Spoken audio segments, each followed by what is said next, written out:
Thank you, Madam Deputy Speaker. Can I add my congratulations to President Biden and Vice President Harris, and hope that this government will embrace the opportunities their election offers.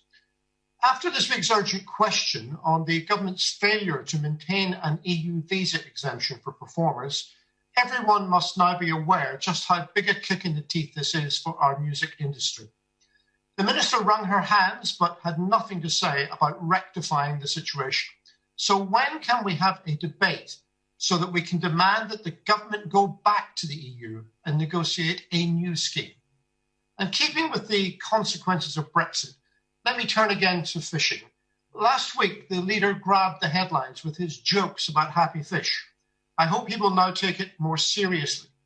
We need an urgent debate on protecting our fish producers from Brexit red tape, including a 6-month grace period and full compensation for the catches not landed and the lorry loads destroyed. Now, earlier this week, the House voted overwhelmingly to reject the government's plans to cut universal credit by £20 a week. We know that there is deep disquiet within the Tory party at this. Many simply bewildered at the government's planned assault on the very poorest. Given the many billions that have been spent in the wake of COVID, how can this clawback from the poor have any political or moral justification? We know that opposition day debates don't change government policy, so when will the government put its proposals before the House so that we can force it to do the right thing?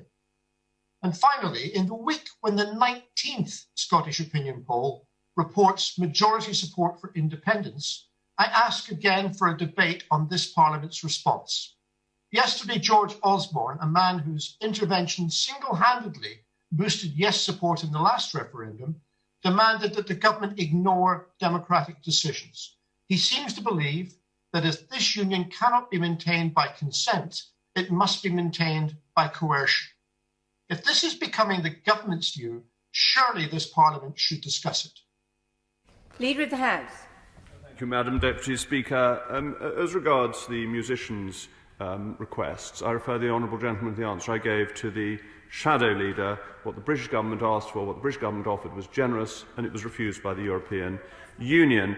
As regards my comments last week, well, at least I didn't joke about happy members of the SNP, because that really would have been a joke too far, and I don't think it's something that has ever yet been achieved. But perhaps one day, we live in hope, Madam Deputy Speaker, but I would reiterate the £23 million extra support for the fishing industry, the increased exclusive area for UK fishermen to use, the addition to quota that is coming, 15% uplift already, going to 25% within a 5-year period, and this enormous increase in our control of our fishing waters, which is going to repay, ultimately, the fishermen of the United Kingdom for the damage that was done to them when we joined the European Union. This is fundamentally important. On the universal credit, it was this government, under my right honourable friend, the member for Chingford, that introduced the universal credit and has allowed an extraordinary increase in support for the most vulnerable in society, including the £20 a week uplift which came from this government. That's £1,000 a year.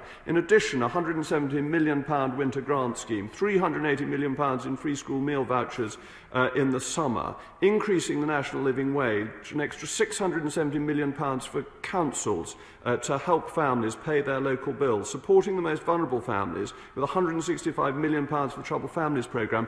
This government has shown its absolute commitment to the least well-off in society and has done its best in these very difficult times to provide the support is needed. But all ultimately, Madam Deputy Speaker, the right honourable gentleman wants to do every week is moan about the devolution settlement. The referendum was won by the Unionists in 2014. It was accepted that it would be for a generation. A generation is not a mere 6.5 years. The Scottish people made their choice, and he is still grumpy that they didn't make the choice that he wanted.